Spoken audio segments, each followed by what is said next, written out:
What do you want? What do you want? It's not that simple. What do you want? God damn it. What do you want? I have to go.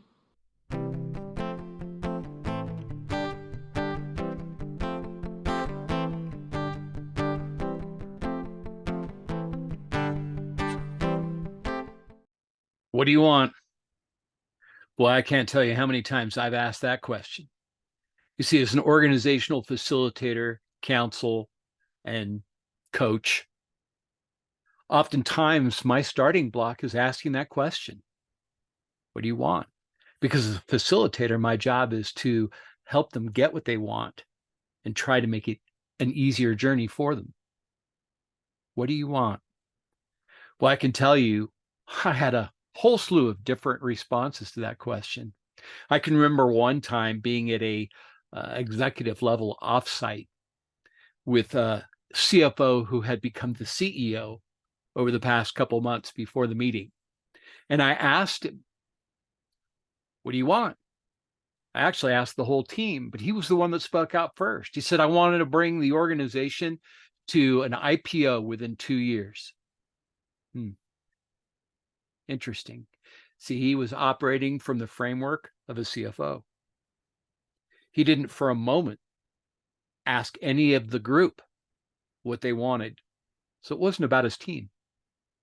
He did not respond in a way about the people within the organization that he would depend on to achieve what the organization wants.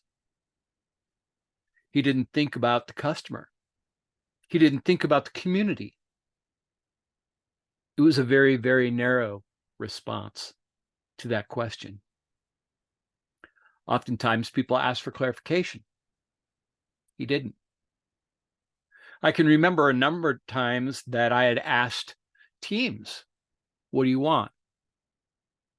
And they would talk about specific goals that they had, which was fine.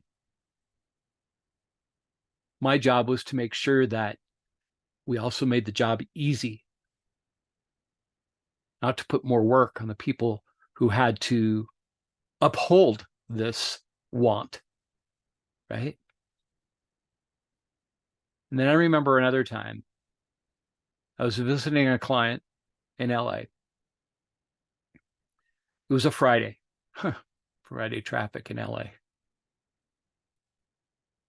And I met with him. It was toward the end of the day, so we didn't have a lot of time. That's okay. He had been in a meeting. I got in, on time, but sometimes meetings go over. So I waited a little bit. And then his secretary said, hey, he's in his office now. You can go in and talk. And I said, look, I can make this real simple to start off with. I'm going to ask you a question, and I want you to think about the answer to this question over the weekend. Really give it a lot of thought. He said, sure. And I said, what do you want? What do you truly, truly want? And we had some small talk after that, and then I left. He committed to thinking about that over the weekend. And I came back the following Tuesday. That was my regular time with the organization. And I knocked on his door and said, hey, did you think about my question? And he'd been sitting at his desk with his head down, and he looked up at me and I said, what do you want? And I'll never forget the answer. Tears began to well up in his eyes. His voice was shaky. He made direct eye contact with me and said, I want my daughter to live. See, what I didn't know was that his daughter had been diagnosed as catastrophically ill.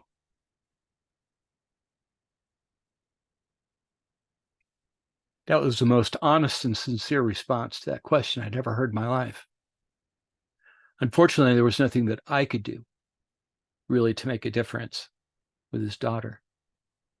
But he got it. He understood that, when we talk about things like Abraham Maslow's hierarchy of needs, right? That pyramid that says the first thing we want is or need, really, food, water, sleep, the very fundamental things that keep us alive as an organism. And then the next level is, safety and security. We want a place to call our own. We want a roof over our head. We want to be protected from outside danger. So that level of safety is the next one. And then it goes up. I want to love and be loved. I want to find someone who is so committed to me and someone to whom I can be that level of commitment to. That's powerful. And then just above that is I want to belong. I want to belong to a group of people who have the same values that I do, that want to make a positive impact on the world, that want to make a difference. I want to be a part of that. I want to be a part of something bigger than I could possibly be alone. And then the next level after that is I want to become the best version of myself as possible, the best that I can be in everything that I do. That's pretty lofty. It's called self-actualization, the long word.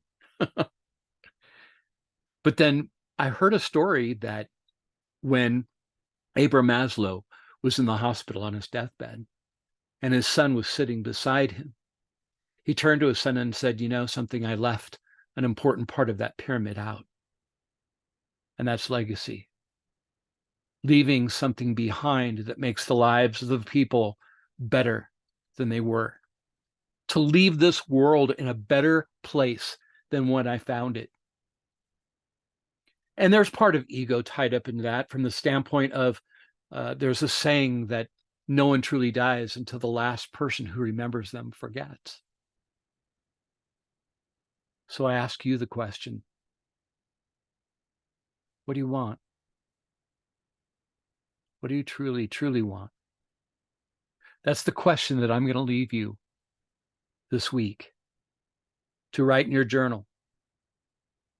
Explore yourself and think about, what do I want?